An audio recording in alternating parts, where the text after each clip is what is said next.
Mass Effect is a space opera. It's one of the most powerful pieces of fiction that I've seen in my lifetime. It's shot like a movie, it feels like a movie. It's like a lucid dream. Man, they going to these new planets and they finding different aliens and they shooting them in the ass, bam! You know, I'm on it, man. I like that.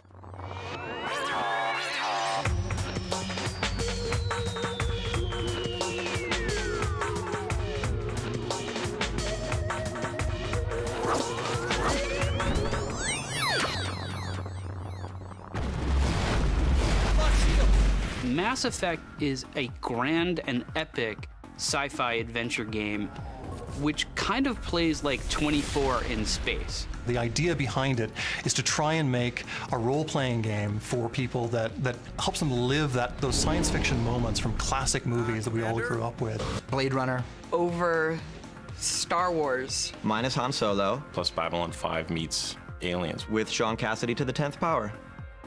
Yeah.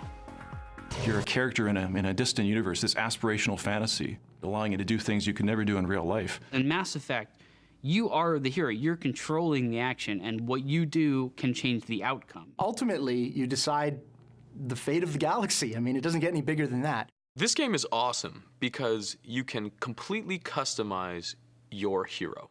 You can be a woman, you can be a man. You can be a bald albino with no eyebrows. You can be a horrifically scarred Asian veteran.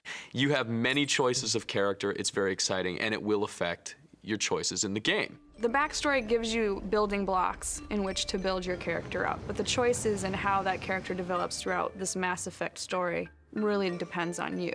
As you play Commander Shepard, you basically encounter several people that will join up with your squad throughout the game if you choose to have them. It's the ultimate role-playing game. It's kind of a combination of everything you've seen in role-playing games, but also in third-person shooters, combined into one. We wanted to put it on a next-generation console, Xbox 360, and just push everything to the next level. You literally can just pull out a gun and just run at the enemy with guns blazing, or you can take a more subtle approach. Let's not do anything we're all going to regret. You can play it like a chess player. You can play it like, say, a Halo player.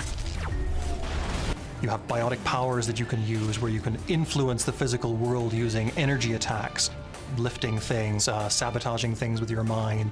And then there's, your gun. You can shoot aliens in the face. That's fun. Look out! You gotta, be on your toes. You check it in there. He behind you, shooting you in the ass. I'm like, man, I'm supposed to shoot you in the ass. Well, he just shot me in the ass, and my ass is on fire because the thing's like it's hot. And it's burning, and the guy, you can tell the guy's hurting, and you can see a hole in his ass. And I'm like, oh, come on now. I'm joking about the hole in the ass, but. When you play the game and when you see the universe, you just want more. You want to learn more about it, and it's incredibly immersive. It feels like a universe that you don't want to leave. It feels like a universe you want to continue to adventure in. There's a galaxy and planets and side quests and all these different things. There are so many planets that you can just land on and go explore, even if you're doing nothing related to the main story of the game. It's just so huge. You're exploring the entire universe, and you're making all the decisions. It's freaking sweet. Everyone who plays the game will have a different experience because it's not a game, it's a piece of interactive fiction that shapes itself to how you want to play the game. You, human, you the one they call Shepard? Is there a problem? You are actually involved in your character's progression, and your choices shape the ending. This is an unscheduled arrival. I need your credentials. All you need to know is I have more credentials than you. You get to be the actor and the director of your own interactive fiction. Movies are very stagnant. You cannot yell up at the actor on the screen and say, hey, move over to the left, there's an alien coming. This is like a brand new way of video gaming and storytelling. It's different, it's thinking, and it's outthinking you. I think part of the fun of playing those games when we were younger is you didn't have to think that much. It's like throwing a rock through the window. But now the window throws rocks back at you and it hides and turns into things. There are these interesting moral situations in the game. Issues of sacrifice and torture and all these these deep problems where there's not really a right answer. Is it okay to dispose of one person? Is it okay to dispose of a colony of people? Is it okay to dispose of hundreds of people? Is it okay to commit genocide? These are difficult questions, and the answers are not obvious. All right, everybody, hang on.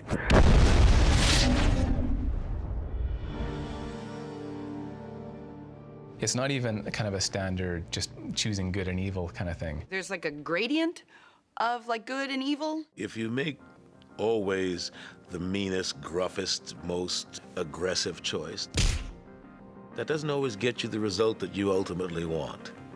That's a positive. You son of a bitch! I'll make sure everyone in the Alliance sees that. Your career is over. What we've tried to do is actually say, listen, there really is no good and evil. There's your choices and the impact that they have on the world. Typically, freedom and choice in a video game is limited to whether or not you want to turn on the system or turn it off. These games are not mindless anymore. If you've got something to say, just say it. Your people are still newcomers, Shepard. The galaxy can be a very dangerous place. Is the Alliance truly ready for this? Choice is the most important thing. It's about giving the player as much choice as possible across all aspects of gameplay. Most games are essentially a roller coaster, where you get in, you hang on for dear life. If you play right, you're gonna go up here and down here, and the big falls and the big screams. Then you're going back down again, and then it ends. With Mass Effect, it's more of a road trip, where you get in your car, you got your 3 or 4 dumb friends, and you guys are going forward. And wherever you get to is gonna propel you to the next place. And some dumb decisions you make over here are gonna put you in a problem over here. Eventually, you're gonna get where you need to go. But the way it's gonna unfold is like a mystery.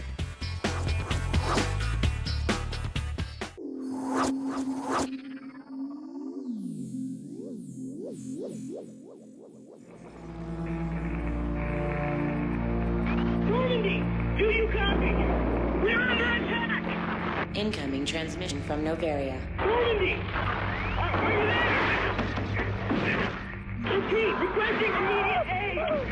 Please! Please! I think what makes a great video game story is what makes a good movie story, is what makes a good novel. You need great heroes faced with extraordinary circumstance, and they rise to meet that because the faith of others hangs in the balance, and they're not afraid to ultimately sacrifice themselves. What makes for good science fiction is a healthy blend of head game and old school storytelling. One of the original goals for Mass Effect was to make a believable science fiction story for grown-ups. The science fiction is really, really good in this game. We've built up this whole history of all the different races that you'll meet, all the different alien species that you'll meet. We've built in detailed character backgrounds for everybody you meet in the game. We've built up a whole political system. It's really this sort of attention to detail and the depth that make Mass Effect what it is. Before we actually set out and did the story, we wanted to create a place where you could tell a lot of stories. That was the most important thing. What really gets me in this game is the fact that you can explore the universe. It's so Star Trek-y. It's awesome. In Mass Effect, players get to enter this beautiful universe we've created, and then they get to shape it. You are Commander Shepard. You're an elite military agent with the Systems Alliance. That's humanity's military branch as they sort of go out and explore and expand into space. Shepard is a classic hero.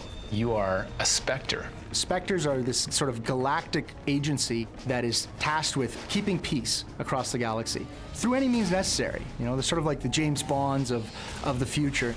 In the game, humanity has just joined the intergalactic community, if you will. It's like we were just joining the Federation in Star Trek. The humans are the peons. They're the newbies. Nobody really knows what they're capable of. Nobody really likes them.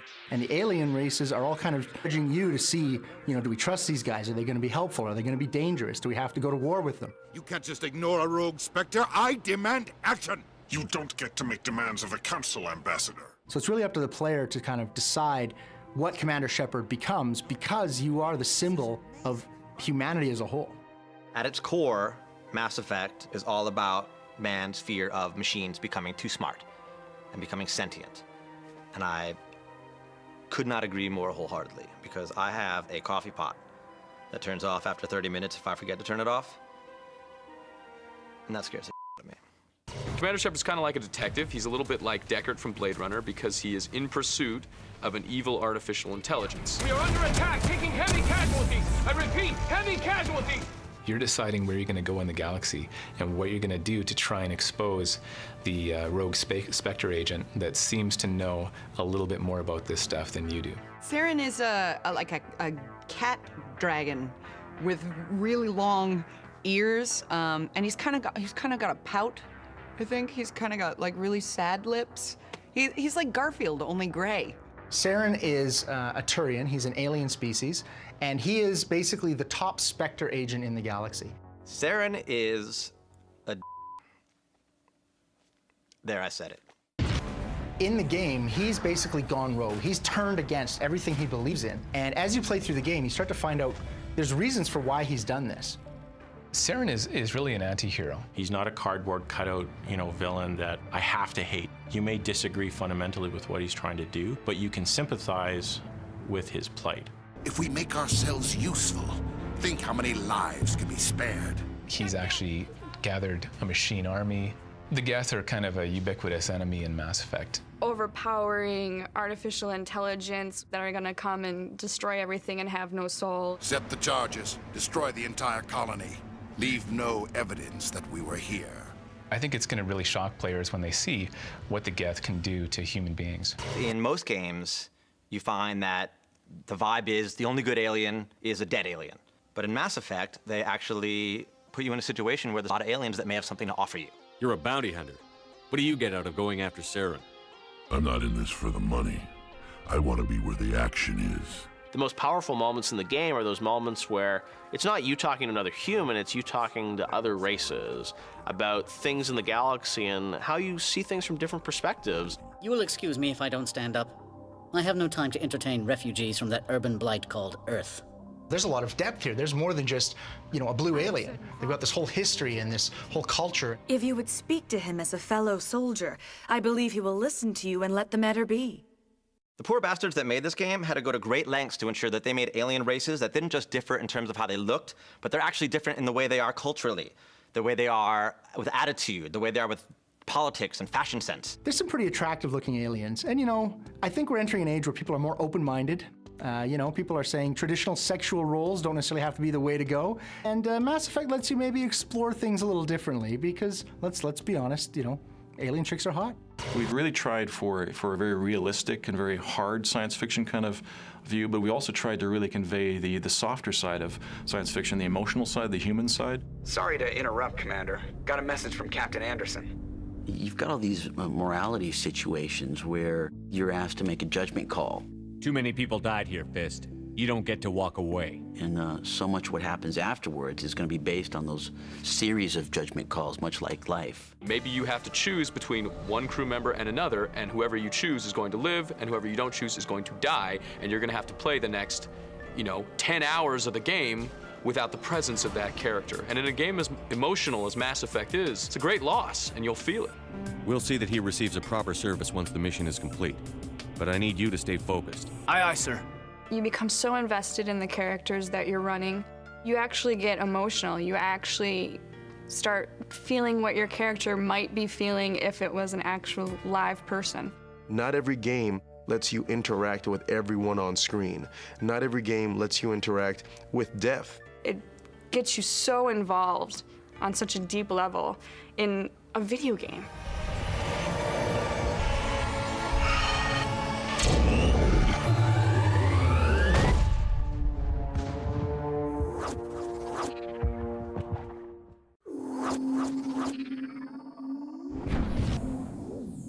Can I just nerd for a second? Just walking through the ships, walking through the cities, you're just walking around just like, oh my gosh, just dumbfounded. They're huge. It is an entire world on this little disc. The technology they use today is just, your jaw hits the ground. It's really a beautiful game. Building a game like Mass Effect is a major undertaking. You've got hundreds of programmers and artists, you've got millions and millions of dollars, you've got a long history of technologies that you bring in. We had well over 100 people working on it when we were in full production. It took about 4 years to make. You really have to start by limiting yourself so that you can actually make some progress. The art were less for actual science, the writers were quite a bit more, so there was always this combat between the two. Should we allow time travel? Should we allow instant space travel? How do we actually go to other planets? Because thanks to Einstein, that jerk, we can't go faster than the speed of light. And the speed of light isn't all that fast. I mean, it's faster than my Toyota, but it's not that fast. Mass Effect is, as a metaphor, the title, but it's also kind of the slang term in the Mass Effect universe for dark energy. Dark energy sort of is this mysterious force. It's actually drawn from real-life science news. It's an energy that pervades the universe, and it causes the acceleration of the expansion of the universe. Magnons, protons, electrons, that kind of stuff that you can use to harness to create. What was the question again? I don't feel qualified to answer this. Gravity acts repulsively on it. So if I had a lump of dark energy here, it would actually start inflating and it would actually create a new universe. That would be very exciting, but I guess the excitement will be somewhat short-lived. I don't really understand how Mass Effect works, but you can like warp space and time and throw people around. It powers the starships. It really powers all of the cool technology in Mass Effect, and yet it still kind of has a hook into being plausible in real-life science.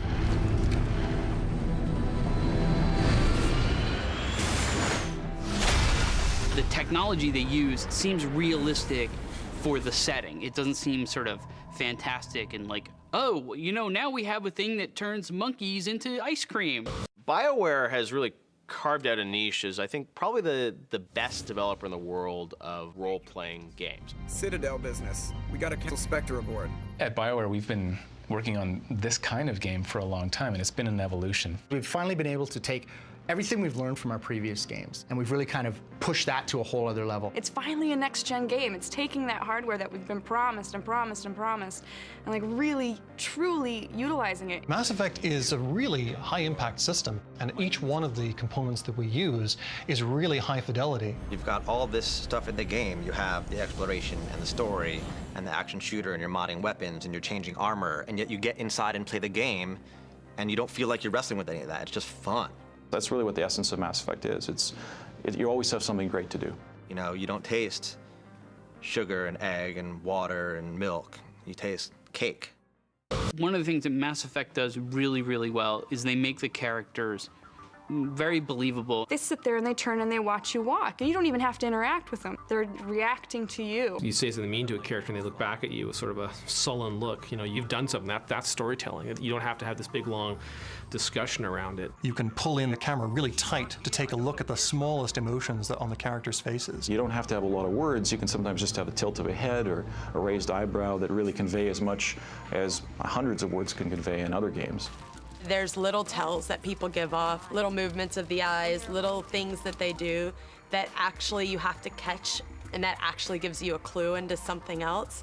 That's pretty amazing. You can actually tell when a character's lying. You can tell the way they're feeling about you. They can tell when they're nervous, when perhaps they're not happy with the decision that you made as their leader. You're like, I don't even have that much expression in my face. Virtual acting isn't anything new. You see it all the time in movies now, in movies like Beowulf and Pixar movies. A lot of times, something's kind of off about it, and it's almost like you're watching like an old Godzilla movie where like the guy is talking, but the words don't quite match up. The technical accomplishment that was most impressive was the head system that we came up with. Meshes for the actual shape of the face, custom animations for each of their facial gestures, dozens and dozens of sliders for things like, what is the distance between the bottom of your nose and the top of your lip. Everyone seems to create a completely different character, and that's one thing that never ceases to amaze me, is how people all find their own way to play this game.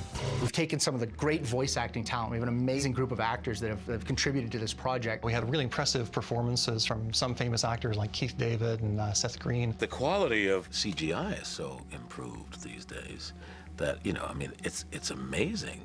It's amazing. As long as, these graphics don't replace actors altogether, which has always been the long-term fear, that it could happen. Nothing that'll spoil a good video game than a shitty actor. It's an incredible picture of what you can do if you really take your time and build it right. The great thing about Mass Effect is right from the start, we've envisioned it as a huge trilogy of games. The jerk that you were in the first one, or the hero that you were in the first one, is the character you're starting with in the second one. People are going to see that choices they made in the first game will carry through the second game and even all the way into the third game. really has taken us all of these many years to build up the amount of technology that it requires. The 360 really allowed us to build the game we wanted to build this time with photorealistic environments, photorealistic characters. The sound, the graphic quality, I mean, we pushed it pretty hard. It's dedicated to that HD TV experience, which gives you really high definition visuals. It is the game that everybody wants it to be. If games are this hot right now, I'm excited about maybe by the time that I'm 50, you could almost be in something like the holodeck. And you could play this game and get lost in the game and play it for days and days and really feel like you're in the middle of it.